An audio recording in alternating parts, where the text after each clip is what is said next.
चलिए नमस्कार। बहुत सारे लोग आप में से ऐसे हैं भाई जो इस वैकेंसी का इंतजार तब से कर रहे हैं जब से 2020 की जो वैकेंसी है उसका रिजल्ट आया है।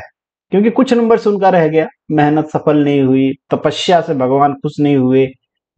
तो भगवान खुश हो गए हैं, पर प्रॉब्लम ये है कि जिनका इंतजार हम वर्षों से कर रहे थे वो आए, पास से गुजरे और आंखें खुली तो बस धुआं ही धुआं है। अब ये धुआं धुआं क्यों है? क्योंकि बहुत कम टाइम जीपीएससी ने दिया है। यहाँ पे आप देख पाओगे, आपका एडवर्टीजमेंट आया है, उसका ऑनलाइन फॉर्म फिलिंग स्टार्ट हो चुका है। ये डेट है आपके लास्ट डेट ऑफ एग्जाम, जब लास्ट डेट ऑफ एप्लीकेशन, जब तक आप अप्लाई कर सकते हो। और ये 10th of August and 11th of August is the tentative date for the examination. ये 2 दिन दिए गए हैं, दोनों दिन एग्जाम होते हैं आपके। 3 पेपर होते हैं आपके, आपको आइडिया है। 3 पेपर होते हैं, तीनों अलग अलग टाइम पे होते हैं। वो मैं आगे आपको दिखाता हूँ कि कैसे टाइमिंग उन्होंने लास्ट टाइम दिया था। इस बार भी नियरली सिमिलर रहेगा, कुछ चेंजेस हो सकते हैं, वो मैं आगे आपको दिखा दूंगा। पहले समझ लेंगे पेपर क्या है, मार्क्स डिस्ट्रीब्यूशन कैसे, वो सारी बातें डिटेल में समझ के फिर आगे बढ़ेंगे। पर सबसे ज्यादा इंपॉर्टेंट क्या था, डेट वो आपने देख लिया। ये फॉर्म फिलअप करने के लिए अलग अलग कैटेगरी को अलग अलग फी देनी है। सबको 750 देना है except then SC SC and female, उनको 200 या 250 समथिंग है, मुझे एग्जैक्टली याद नहीं, आप चाहो तो देख लेना, वो देना है। जो लोग बिहार के हैं उनको रिजर्वेशन मिलेगा। जो लोग बिहार से नहीं है, डजंट मैटर आपने बिहार से पढ़ाई किया, आपका डोमिसाइल बिहार का नहीं है, तो आपको रिजर्वेशन नहीं मिलेगा। और आपको compete करना होगा जनरल सीट पे। जनरल सीट पे आप किसी भी स्टेट से हो, आप इस फॉर्म को फिलअप कर सकते हो, जनरल सीट पे फाइट कर सकते हो। पर जो भी रिजर्व सीटें हैं, these are reserve for the candidate those have the domicile of Bihar, उन्हीं के लिए है। गर्ल्स में भी सेम है, गर्ल्स का रिजर्वेशन उन्हीं को मिलेगा जो बिहार की गर्ल्स हैं, ठीक है। तो अदर स्टेट वालों को ये जनरल सीट है, इनमें से 5 सीट और माइनस कर देना आप, क्योंकि वो चली जाएगी आपकी फीमेल के लिए। अगर फीमेल नहीं मिलती है तब ये सीट इधर आती है, और होपफुली बिहार में मिल जाती है। लास्ट टाइम मिल गई थी फीमेल, ठीक है। तो ये कुछ बेसिक डिटेल है। अब देख लीजिए क्राइटेरिया क्या है। अगर आपने डिप्लोमा किया, पहले 10th मैंडेटरी है, आप 10th पास होने चाहिए, इसके मार्क्स भी हैं, अभी डिस्कस करेंगे। फिर आपने डिप्लोमा किया है किसमें, ऑटोमोबाइल में और मैकेनिकल में, आपके पास डिप्लोमा डिग्री होना चाहिए। अब कई सारे बच्चे ये हैं कि जिन्होंने डिप्लोमा नहीं किया है, केवल बीटेक किया है, वो एलिजिबल नहीं है। अगर आपने डिप्लोमा प्लस बीटेक किया है या बी किया है, तब आप एलिजिबल भी हो और आपको एडिशनल भी 6 मार्क्स मिलेगा इस बीटेक प्रोफेशनल या पोस्ट डिप्लोमा डिग्री कंसीडर करके। तो अगर आपने डिप्लोमा बीटेक किया है तब आपको एडवांटेज है, केवल बीटेक किया है तब आप इस पोस्ट के लिए एलिजिबल नहीं हो। तो मुझे लगता है आप में से बहुत सारे बच्चे ऐसे होंगे जिन्होंने डिप्लोमा और बीटेक दोनों किया है। कुछ बच्चे ऐसे जरूर होंगे जिन्होंने केवल डिप्लोमा किया है, पर बहुत ज्यादा डिफरेंस नहीं है, 6 मार्क्स का ही एज है। तो होपफुली डिप्लोमा वाले कैप अप कर पाएंगे। डिप्लोमा वाले कहेंगे भैया एग्जाम में कैसे करेंगे, भाई वो आपको करना पड़ेगा, क्योंकि आप दूसरा चॉइस आपके पास है नहीं। ये भी आपके पास होना चाहिए जो कि आजकल सभी बच्चों के पास होता है। तो आपको LMB लाइसेंस अगर आपके पास है तो आप एलिजिबल हो इस पोस्ट के लिए, LMB लाइसेंस होना चाहिए। ध्यान रखिए, लास्ट टाइम बहुत बवाल हुआ था, तो आपके पास लर्निंग लाइसेंस है तो वो वैलिड नहीं होगा, इंपॉर्टेंट है, ध्यान रखिए, ठीक है। आपको डिप्लोमा का प्रमाण पत्र देना होगा, तो देना ही होगा आपको ऑब्वियसली। अभ्यर्थी डिप्लोमा प्रमाण निर्गत करने वाले संस्था सरकार के मान्यता प्राप्त प्रमाण पत्र संलग्न करना होगा, ठीक है। ऐसे नहीं कि कहीं से फर्जी वालों के लिए है। नेक्स्ट है कि अगर अलाइड ब्रांचेज हैं तो आप ये नहीं कहोगे भाई मैंने तो डिप्लोमा प्रोडक्शन किया है जो मैकेनिकल जैसे ही होता है। इन्होंने साफ साफ मेंशन किया है हम उसके प्रमाण पत्र को मान्य नहीं करेंगे। ऑटोमोबाइल इंजीनियरिंग में डिप्लोमा, आंतरिकी इंजीनियरिंग में डिप्लोमा, विषय के अतिरिक्त संबंध अलाइड विषय से संबंधित डिग्री अंक प्रमाण पत्र मान्य नहीं होगा, ठीक है। तो अगर आपने वो किया है तो बिना मतलब का आपका टाइम वेस्ट नहीं करिए, आपको वो बाहर कर देंगे। एज आपकी मिनिमम 18 ईयर होना चाहिए, मैक्सिमम 37, और आपके रिजर्वेशन के हिसाब से आपको एज रिलैक्सेशन मिलेगा। वो मैं डिटेल में डिस्कस नहीं करता हूं, आप अपने हिसाब से देख लेना आपका रिजर्वेशन क्या है और आपको एज में छूट कितना मिल रही है, उसके हिसाब से आप कैलकुलेट कर लेना। अब हम आते हैं इसके पेपर पे। एग्जाम पैटर्न जिसे कहा जाता है। तो एग्जाम पैटर्न मैं आपको डिटेल में बताता हूं। टोटल एग्जाम पैटर्न होगा, तो टोटल होता है आपका जो मेरिट बनती है वो 450 मार्क्स में बनती है। इस 450 मार्क्स में जो 300 मार्क्स होता है वो आपका रिटन होता है, जिसके लिए आपको 2 महीने का टाइम दिया गया प्रिपरेशन का, जिसका एग्जाम 10 और 11 अगस्त को टेंटेटिवली बताया गया है। वो होता है आपका 300 मार्क्स का। यहाँ पे 150 मार्क्स मेरिट पे आपको दिया जाता है। इसमें 150 में 2 कंपोनेंट होते हैं। एक होता है इंटरव्यू, इसको भी आप प्रिपेयर करके कम ज्यादा कर सकते हो, ये 25 मार्क्स का होता है। और 125 मार्क्स का होता है आपका मेरिट, जिसको अब आप चेंज नहीं कर सकते। आपके पास जो है वही है, अब इसको आप बदल नहीं सकते हो। तो अगर आपको ये 125 मार्क्स में कोई चेंजेस है नहीं, तो जो आपके पास है कैसे, अभी मैं बता देता हूं। इन 300 का यहाँ पे डिटेल मेंशन किया गया है। इनका डिटेल हम एक और वीडियो में डिटेल में डिस्कशन करेंगे। अभी कुछ डिस्कशन करेंगे, बट डिटेल में डिस्कशन ये करेंगे कि अगर ये 2 महीना है तो क्या आप सारा सिलेबस डिटेल में पढ़ सकते हो। जवाब है कि नहीं, पहले से पढ़ते आ रहे हो देन आप कर सकते हो, रिवीजन कर सकते हो। पर अभी जो लोग नए शुरू करेंगे उनको पिक एंड चूज करना पड़ेगा, कौन सा टॉपिक पढ़ें, कौन सा जरूरी है, कितना डीप में पढ़ें, कौन सा क्वेश्चन करें, कैसे करें, कहां से करें, ये सारी बातें आपको समझनी होगी। वो मैं डिटेल में डिस्कशन करूंगा पेपर के साथ। पर अभी ये बेसिक वीडियो है अंडरस्टैंडिंग के लिए। तो पहले मैं आपको बता देता हूं कि ये जो 125 मार्क्स है ये कैसे डिवाइडेड है। जैसे मान लीजिए टेंथ का आपको मार्क्स मिलेगा, तो टेंथ में मान लीजिए आपके 100% है। कितने हैं? 100%। तो 100% का 10%, मतलब आपको यहाँ पे 10 मार्क्स मिलेगा। तो मैक्सिमम टेंथ के जो मार्क्स, टेंथ के मेरिट के बेसिस पे मार्क्स मिल सकता है वो है आपका 10 नंबर, जिसके 100% है। जिसके 90% है उसको मिलेगा 9 नंबर, जिसके 80% है उसको मिलेगा 8 नंबर। मतलब आपके मार्क्स का 10% मार्क्स आपको मिलेगा आपके टेंथ के बेसिस पे। डिप्लोमा के मैक्सिमम मार्क्स हैं 100। कितने हैं भैया? 100। मतलब डिप्लोमा में अगर किसी ने 100% मार्क्स ले आए हैं अपने यूनिवर्सिटी में, तो उसको मिलेगा 100 मार्क्स। किसी ने 90% ले आए हैं तो उसको मिलेगा 90 मार्क्स। तो ये मैक्सिमम मार्क्स मैं बता रहा हूं, और ये बता दे रहा हूं कि आपको कितना मिलेगा आपको आइडिया लगे। जैसे आपके मान लीजिए डिप्लोमा में 80% है, तो अब मान लो कि आपको 80 नंबर ये मिल गया, और यहाँ पे मान लीजिए 80 मार्क्स हैं, तो ये 8 नंबर ये मिल गया, तो आपका हो गया 88 नंबर आउट ऑफ कितना? ये आपको मिला है 110 मार्क्स, पर मैंने कितना बताया है? 125 मार्क्स। अब इसमें जो मैंने बताया था कि अगर आपने बीटेक किया है तो आपको मिल जाएंगे 6 नंबर। कितना मिल जाएंगे आपको? 6 नंबर मैक्सिमम है। मतलब बीटेक किया है तो मिल ही जाएंगे सबको, इसमें कुछ मैक्सिमम मिनिमम नहीं है। तो ये आपके टोटल मार्क्स कितने हो गए? 116 हो गए। अब बचे आपके 9 मार्क्स। ये 9 मार्क्स इसमें आप ऐड कर दोगे तो ये 125 मार्क्स हो जाएंगे। तो ये 9 मार्क्स किसको मिलेंगे? जिनको एक्सपीरियंस होगा, जो एक्सपीरियंस सर्टिफिकेट प्रोड्यूस करेंगे, वो भी बीपीएससी जिन वर्कशॉप को इंडोर्स कर रही है कि भाई वहां पे मोटर व्हीकल का मेंटेनेंस हो रहा है, वो प्रॉपर एथोराइज्ड सेंटर हो। ऐसा नहीं कि किसी भी रोड छाप से बनवा के लेके चले गए तो आपको मिल जाएगा। वहां पे 1 साल का 3 नंबर मिलेगा अगर 1 ईयर का एक्सपीरियंस है। 2 ईयर का है तो 3 मार्क्स मिलेगा। 3 ईयर का है तो और 3 मार्क्स मिल जाएंगे, पर 9 मार्क्स मिल जाएंगे। ये 9 मार्क्स मैक्सिमम है। आपको 4 साल का है तो भी 9 मिलेगा, 10 साल का है तो भी 9 मिलेगा। तो मैक्सिमम 9 मार्क्स यहां से मिल सकते हैं। तो ये टोटल हो गया आपका 125 मार्क्स। तो 125 मार्क्स समझ गए आप कैसे आपका डिस्ट्रीब्यूटेड है, आपके इसमें से कितने मार्क्स आ रहे हैं। आप इसको इजीली अभी कैलकुलेट कर सकते हो। ये सब क्यों कैलकुलेट करना है? अभी जब मैं आपको मेरिट दिखाऊंगा, कट ऑफ दिखाऊंगा, तो आपको आइडिया लग जाएगा कि भाई आपको कहां तक पहुंचना है। मान लीजिए किसी को इसमें मैक्सिमम लोगों को 3 ईयर का तो एक्सपीरियंस होगा नहीं बहुत सारे, तो मान लीजिए यहाँ पे आपको 3 मार्क्स मिल रहे हैं, 3 मार्क्स मिल रहा है, और ये भी 6 आपको मिल रहे हैं, तो 9 हो जा रहा है। तो यहाँ पे मान लीजिए आपको मिल गए 119 मार्क्स आउट ऑफ 125। ठीक है, ये अगर बहुत अच्छे बच्चे हैं तो उनको इतना मिलेगा, नहीं तो मार्क्स कटिंग होगी। ऑब्वियसली किसी का 60% है डिप्लोमा में, तो उसको तो 60 ही नंबर मिलेगा, तो धड़ाम आ जाएंगे वो 80 से 60, 20 नंबर ऐसे घट जाएगा। और जो मैं जोड़ रहा हूं उसके हिसाब से, ठीक। किसी का 10th में भी कम है तो उसको भी कम मिलेगा। तो मान लीजिए कि आप बहुत अच्छे मेरिटोरियस होते हैं, यहाँ पे आपको इतने नंबर मिल जाएंगे। ये 25 मार्क्स में इन जनरल वो 10 to 12 के आसपास देते हैं। अगर आप अच्छा इंटरव्यू दे रहे हो तो इसमें 5, 6, 7 मार्क्स भी दे देते हैं ये। बीपीएससी को पिछली बार बहुत क्रिटिसाइज किया गया था, ये कुछ भी 3 नंबर, 4 नंबर, 1 नंबर तक दे रहे थे, पर अब शायद इन्होंने अपनी हालत थोड़ी सुधारी होगी, तो ये मान के चलो कि 10 से 12 नंबर यहाँ से आपको मिल सकता है।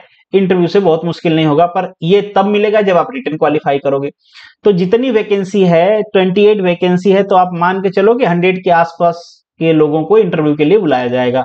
उसके लिए आपको रिटन क्वालिफाई करना होगा। रिटन के लिए कुछ मिनिमम मार्क्स भी दिए हैं कि आपको पर्टिकुलर इस कैटेगरी में इतने नंबर तो लाने पड़ेंगे, पर उस मिनिमम मार्क्स पे आप रिटन क्वालिफाई नहीं हो पाओगे। जैसे 40% मान लीजिए जनरल को दिया है, तो 300 आउट ऑफ 300, 40% चाटते 12, क्या 120 मार्क्स पे आपको इंटरव्यू को कॉल आ जाएगा? जवाब है कि नहीं भैया, नहीं आएगा। तो उस मिनिमम को तो आप भूल ही जाइए, उससे ज्यादा ही आपको लेके आना है, और बहुत मुश्किल नहीं है उससे ज्यादा लाना। उसका डिस्कशन हम नेक्स्ट टाइम करेंगे कि कैसे लाया जा सकता है। अभी आपको बस एक बेसिक अंडरस्टैंडिंग में बता रहा हूं कि एग्जाम का पैटर्न क्या है। अब इस 300 की बात करते हैं, तो इस 300 में आप यहाँ पे देख रहे हो जीके, जीएस, रीजनिंग, एप्टी, ये सारी चीजें मिला के आपको 100 मार्क्स है। मैं सजेस्ट करूंगा कि बीपीएससी का कोई सा किसी भी कोचिंग का बेसिकली मैं सजेस्ट करूंगा, और जो बिहार बेस्ड कोचिंग है जो बीपीएससी का डेडिकेटेड पढ़ाई कराती हैं, उनका एक पेपर ले लीजिए जिसमें मिक्स एग्जाम के प्रीवियस ईयर एमसीक्यूज दिए गए हैं, वो सॉल्व कर लीजिए। वहां से आपका स्टैटिक जीके जीएस जो है वो कंप्लीट हो जाएगा, और आसानी से आप 50% तक मार्क्स ले आओगे। इसमें तो नेगेटिव मार्किंग नहीं है, तो थोड़ा ज्यादा भी ले आओगे आप, तो मुश्किल नहीं होगा मार्क्स लाना। वो पढ़ लेना है आपको बस। अब 2 ही महीने टाइम है, तो उसमें भी आप पिक चूज कर सकते हो भाई, जो आपका ठीक है उसको पहले पढ़िए, जो पढ़ने में मजा नहीं आता उसको बाद में पढ़िए। इससे आप अपना टाइम भी ऑप्टिमाइज कर पाओगे। अगर पढ़ने में मजा आ रहा है और वही टॉपिक आप पढ़ रहे, तो 2 घंटे के बजाय 3 घंटे पढ़ोगे, तो ज्यादा चीजें पढ़ पाओगे। तो पहले शुरुआत उन्हीं टॉपिक से करिए जिनको पढ़ने में आपको मजा आता है। दूसरा पेपर है ऑटोमोबाइल और मैकेनिकल। इसमें आपको चूज करना होगा कि आप पेपर ऑटोमोबाइल से देना चाहते हो कि मैकेनिकल से देना चाहते हो। आप कोई सा पेपर पिक कर सकते हो, ये 100 मार्क्स का होगा। अब ये भी आप बहुत सारी बुक्स आती हैं, पर जनरली जो ऑब्जेक्टिव टाइप्स की बुक्स हैं ऑटोमोबाइल में वो थोड़ी सी कम अवेलेबल हैं। मैकेनिकल की बहुत सारी अवेलेबल हैं, आप उनसे कर सकते हो। ऑटोमोबाइल कृपाल सिंह, आरबी गुप्ता, कुछ ये रेलवे के लिए ऑटोमोबाइल के उपकार पब्लिकेशन, इस टाइप की बुक्स आती हैं, आप चाहो तो उनको फॉलो कर सकते हो। कुछ और भी कोचिंग वाले बुक्स देते हैं ऑटोमोबाइल का एमसीक्यू, पर वो कहने के लिए ऑटोमोबाइल है, उसमें बहुत सारे सब्जेक्ट वो मिक्स कर देते हैं। आप चाहो तो वो भी बाय कर सकते हो, कोई ऑप्शन नहीं है तो वही हमारा कोर्स भी है, वो भी मैं आपको दिखा दूंगा, आप चाहो तो वो भी बाय कर सकते हो। तो ये मनु एकेडमी की वेबसाइट है, आप चाहो तो यहाँ से एप्लीकेशन डाउनलोड कर लीजिए। वेब एक्सेस है नहीं तो आप एप्लीकेशन डाउनलोड कर लीजिए, एप्लीकेशन से ही बाय करिए। आप चाहो तो यहाँ से भी बाय कर सकते हो। आपको कोर्स में जाना है, नीचे स्लाइड कर लेना है, यहाँ पे आपको बीपीएससी एमबीआई का कोर्स मिल जाएगा। ध्यान रखिए इसमें वही सारे सब्जेक्ट्स आपको, कुछ फ्री चीजें हैं यहाँ पे, आप रीड आउट कर लीजिए, आपको पसंद आए तो ही बाय करिए, कंफर्टेबल हो जाइए। ये जो सब्जेक्ट्स यहाँ पे मेंशन किए गए हैं वही सब्जेक्ट यहाँ पे कवर कराए जाएंगे। हालांकि ये सब्जेक्ट डिटेल्ड में यहाँ पे कवर हैं। ये सब्जेक्ट पढ़ने के बाद आप यहाँ से कुछ भी क्वेश्चन, और ये सारे जरूरी सब्जेक्ट्स हैं, जैसे मोटर व्हीकल एक्ट है, सीएमबीआर है, आपका बीएमबीआर है, आईसी इंजन है, ऑटोमोबाइल डिटेल में कवर है, एमसीक्यू के साथ, टेस्ट के साथ, आईसी इंजन भी सेम है। तो ये सारी चीजें डिटेल में आपको मिल जाएगी, जिसमें आपका पेपर सेकंड और पेपर थर्ड कवर हो रहा है। पेपर थर्ड तो पूरा ही कवर हो जाएगा। पेपर सेकंड में कुछ एमसीक्यू पीवाईक्यू भी कराए जाएंगे, पर मैकेनिकल बहुत डिटेल में कवर नहीं है, वो आप देख लेना। मैकेनिकल के बाकी सब्जेक्ट आप एमसीक्यू करना पड़ेगा। ऑटोमोबाइल इतना कवर है कि आप ऑटोमोबाइल के मैक्सिमम क्वेश्चन कर सकते हो, जो भी कॉम्पिटेटिव एग्जाम में पूछे जाते हैं जनरली, वो सब मैंने कराया हुआ है। प्रीवियस ईयर्स जो, चाहे गुजरात हो, महाराष्ट्र हो, दूसरे जो आरटीओ एग्जाम्स हैं उनके जो पीवाईक्यू हैं, वो सब वहां पे कराया हुआ है, टॉपिक वाइज, सब्जेक्ट वाइज कराया हुआ है, तो आप कोर्स वहां से फाइंड आउट कर पाओगे। आप कुछ कंटेंट यहाँ पे फ्री है, आप वो देख के पता कर सकते हो कि भाई आपको लेना है नहीं लेना है, बाकी आपकी मर्जी। एप्लीकेशन से बाय करिए, एप्लीकेशन पे ही कोर्स का एक्सेस है, वहां से बाय करिए, वहीं से सारी चीजें आप कर पाओगे, वेब से नहीं कर पाओगे। तो ये कोर्स है। बाकी आप बुक से भी पढ़ सकते हो, मेरे YouTube पे भी कराया गया है। लास्ट टाइम जब 2020 की वैकेंसी आई थी तो डिटेल में मैंने आपके YouTube पे ऑटोमोबाइल कराया हुआ है, 15 आवर की मैराथन क्लास है, वहां पे भी, वहां से भी आप कर सकते हो। सीएमबीआर, मोटर व्हीकल एक्ट, बीएमबीआर, वो सारी चीजें वहां पे भी कराई हैं, तो आप चाहो तो वहां से भी कर सकते हो, कोई प्रॉब्लम नहीं है। जैसे भी आपकी इच्छा हो, क्योंकि बहुत ज्यादा आपके पास टाइम नहीं है, जल्दी स्टार्ट करना है, जल्दी खत्म करना है, तो आपको सोच लेना है। ये आपका थर्ड पेपर जो मैंने आपको बोला कि इसमें बीएमबीआर है, आपका आपका CMBR है, मोटर व्हीकल है, 3 ही टॉपिक है। तो यहाँ से सबसे ज्यादा नंबर आप लेके आ सकते हो, मतलब यहाँ पे आसानी से 70-80 तक आप पहुंच सकते हो। बहुत मुश्किल नहीं होगा उतना पहुंचना, क्योंकि आसान क्वेश्चंस यहाँ से आते हैं, और जो मैंने कराया उतना कर लोगे तो आसानी से वहां तक पहुंच जाओगे, मुश्किल नहीं होगी। इसमें भी आप ऑटोमोबाइल वाले तो कर पाएंगे, बहुत मुश्किल नहीं है। मैकेनिकल के थोड़े से सब्जेक्ट्स ज्यादा होते हैं, तो वो वहां पे डिटेल में कराएंगे नहीं। अगर वो सारे कराएंगे तो फिर कोर्स का प्राइस बढ़ जाएगा, फिर आपको खरीदना मुश्किल होने लगेगा। तो वो सब देखते हुए जो रीजनेबल हो सकता है। और अभी उसमें ऑफर है, अभी वो कोर्स जो है 3500 का है, पर अभी उसमें ऑफ है 1000 रुपीज का, तो अभी 2500 का है, और बाद में ये प्राइस बढ़ जाएगा, क्योंकि बहुत फिजिबिलिटी नहीं होती है, बहुत सारे बच्चे नहीं होते हैं, तो इस वजह से कोर्स के प्राइस थोड़े ज्यादा ही होते हैं। इनमें बहुत ज्यादा बच्चे मिलते नहीं, इनरोल नहीं होते हैं। तो जब ज्यादा बच्चे इनरोल होते हैं तो ऑब्वियसली कोर्स के प्राइस भी कम होते हैं, पर बच्चे ही कम होते हैं इस एग्जाम में। ऐसे एग्जाम के क्राइटेरिया होते हैं कि बच्चे ही कम होते हैं, ठीक है। ये सारी चीजें मैंने आपको समझा दी हैं कि आपके मार्क्स का डिस्ट्रीब्यूशन कैसे होगा, तो वो आपको पता चली गया है। बाकी ये डेट्स आपको मैंने दिखाई दिए हैं डिटेल में। अब ये देखिए, लास्ट टाइम इस टाइप से पेपर कराया था उन्होंने, तो यहाँ पे आपका जो 2020 लिखा हुआ है, वहां पे आपका जो डेट होगा वो 10/8 और 2025 हो जाएगा, अगर उस डेट पे होता है, और ये 11 हो जाएगा। यही चेंजेज होंगे होपफुली। तो इस तरीके से होगा आपका जो पेपर था। पहले GK GS का होगा 100 मार्क्स का, ये मॉर्निंग में या मॉर्निंग आफ्टरनून जब भी हो, एक दिन में ये 2 पेपर कराते हैं, दूसरे दिन ये तीसरा पेपर कराते हैं, जो डिफरेंट वाला होता है, ऑटोमोबाइल और मैकेनिकल। क्योंकि ये दोनों के लिए कंपलसरी है, दोनों के लिए सेम पेपर है, तो ये सेम डे करा देते हैं, और सेम सेंटर पे भी होता है, उसी सेंटर पे आपको दूसरे दिन भी एग्जाम देने जाना होता है। तो जो आपके मैंडेटरी पेपर हैं फॉर बोथ ऑटोमोबाइल और मैकेनिकल इंजीनियरिंग, वो सेम डे हो जाते हैं, और जो अलग अलग पेपर होने वाले हैं वो दूसरे दिन हो जाते हैं। तो इस तरीके से कुछ डिस्ट्रीब्यूशन रहता है। होपफुली इस बार भी ऐसा होगा। ये 2020 का मैं बता रहा हूं आपको डिटेल, तो कोई चेंजेस तो जनरली होते ना। और इस तरीके से रिटर्न का रिजल्ट आ जाता है। कट ऑफ नहीं बताते हैं ये बता देते हैं कि भाई ये लोग हैं जो रिटर्न के लिए क्वालिफाई हैं, अरे सॉरी, इंटरव्यू के लिए क्वालिफाई है। 90 सीट्स थी, आप टोटल देख पाओगे कितने 222 कैंडिडेट को शॉर्टलिस्ट किया गया था इंटरव्यू के लिए। और इंटरव्यू हो जाएगा तो फिर आएगा आपका फाइनल रिजल्ट, और फाइनल रिजल्ट कुछ आपका इस तरीके से दिखेगा। आपका रोल नंबर, आपका नाम, ये सारी डिटेल आपको यहाँ पे मेंशन मिल जाएगी, रैंक के हिसाब से 1 2 3 किसका कितना रैंक है, ठीक है। ये आपको मेंशन दिख रहा होगा। लास्ट में दिखेगा आपको कट ऑफ। यहाँ आपको कट ऑफ दिख रहा है। कट ऑफ मैं आपको इसलिए दिखा रहा हूं ना कि आपको टारगेट पता चलेगा कि भाई आपके अभी जो मेरिट बेस्ड मार्क्स हैं, और इंटरव्यू टेंटेटिवली आपको पता है कि वो आप कितना हाथ पांव मार सकते हो। इंटरव्यू का मैं कहूंगा 10 नंबर आप जोड़ लीजिए, बाकी मेरिट वाले जो मार्क्स हैं वो जोड़ लीजिए, टोटल आप कहां तक पहुंच पा रहे हो। तो ये देखिए, अनरिजर्व कैटेगरी का 196 कट ऑफ गया था, ये 196 है, किसमें, आउट ऑफ 300। टोटल जो उसको मार्क्स मिला था वो मिला था 306.5 आउट ऑफ 450, ये कट ऑफ गया था। तो आपको 450 में 306 मार्क्स तक पहुंचना है। और ये कब था भाई, ये बहुत लंबे टाइम बाद वैकेंसी आई थी, और बच्चों को खूब टाइम मिला था तैयारी करने के लिए। 2 साल का टाइम मिला था, बच्चों ने खूब पढ़ाई किया था, तैयारी जम के किए थे।